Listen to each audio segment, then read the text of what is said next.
If two mind readers read each other's mind, then who's reading whose mind? They're reading each other's mind. Just because one is reading the other person's mind doesn't mean that it cancels out what the other person is reading. I mean, you could argue that there's like kind of a quantum loop that would occur in that case, because, you know, when the information that you're getting is just the information that they're putting out there to you.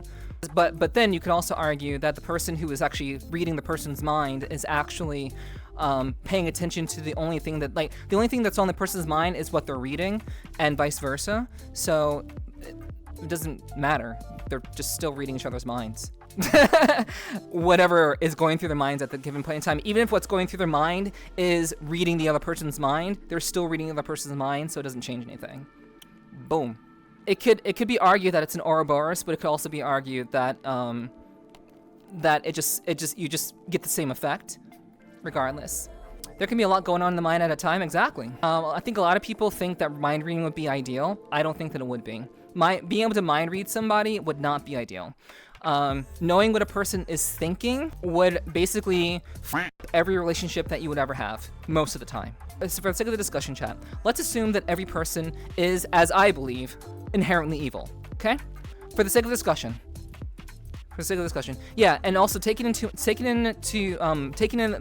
memories and the thoughts of a person's mind, I think you would lose your mind. I think you would go crazy if you were able to read everyone's mind.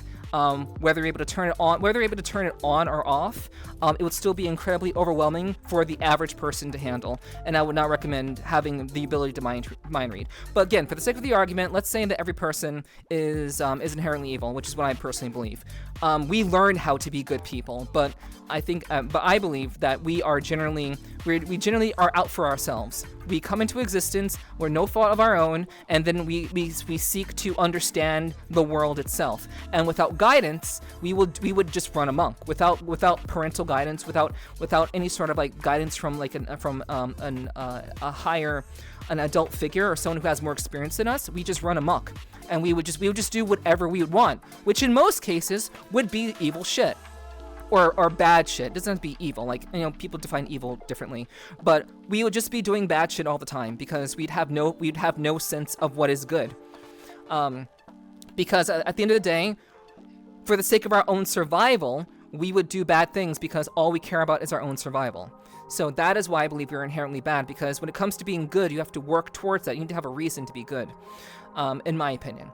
Okay, so if you are reading someone's mind, and we're all inherently bad, what that means is, basically, people are going to think of the bad shit first. We may think, like, if we're going to respond to a question that someone asks us, we are typically going to think, like, okay, we'll have, like, the initial thought. We have the initial thought in our minds that says, okay, this is what my gut is telling me initially, the initial thought. The initial thought is usually not the one you should say. The second thought, it's usually a refined version of the first thought, which means the second thought, in most cases, may be something that you might say, but not typically something that you would say. You could say it if you're like a very kind of self-assured individual, but the second option typically isn't the one that you would say. So, again, it's usually the third or fourth option that a person usually answers with, because they know in their mind that though they may think a certain thing, they know in their heart that they should say something else, and that they should be kind to the person.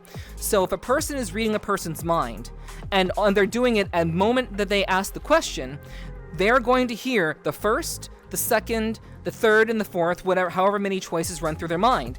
And they're going to draw their opinions about the person based on those first and second thoughts. Which, again, that's not a reasonable thing to do. I don't think that's reasonable at all. To judge someone off of their initial first and second thought, like, again, we all think bad shit. Let's not kid ourselves here.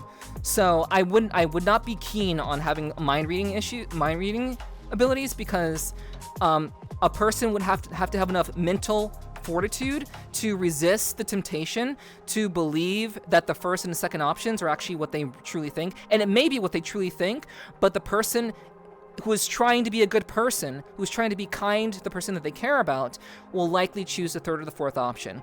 And that's why it would ruin most relationships for the average person who would have mind reading abilities. The average person would not be able to handle mind reading abilities, and it would f up every relationship they would ever have, in most cases. Boom. There you go.